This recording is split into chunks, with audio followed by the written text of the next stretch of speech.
कभी कभी सब कुछ ठीक होता है, फिर भी मन भारी रहता है और तब हमें लगता है शायद अब कोई हमें देखता ही नहीं। लेकिन आलोक श्रीवास्तव इस गलतफहमी को बहुत सलीके से तोड़ देते हैं। ये सोचना गलत है कि तुम पर नजर नहीं, मसरूफ हम बहुत हैं मगर बेखबर नहीं।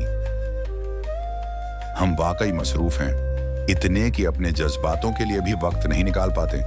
लेकिन इसका मतलब ये नहीं कि किसी की अहमियत कम हो गई। कभी कभी हम ज्यादा महसूस इसलिए करते हैं क्योंकि बोलने की ताकत नहीं बचती।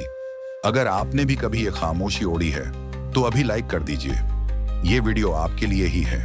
और फिर आलोक श्रीवास्तव जी कहते हैं, आ ही गए हैं ख्वाब तो फिर जाएंगे, कहां आंखों से आगे उनकी कोई राह गुजर नहीं। कुछ ख्वाब इजाजत लेकर नहीं आते, बस आ जाते हैं और फिर आंखों से उतरकर सीधे दिल में घर कर लेते हैं। आप चाहें भी तो उन्हें कहीं और भेज नहीं सकते। कुछ चेहरे, कुछ एहसास, कुछ अधूरी बातें आंखों से आगे जाने का रास्ता ही नहीं जानती। शायद हम सब किसी न किसी के लिए अब भी वहीं हैं, बस जिंदगी की भीड़ में आवाज धीमी हो गई है।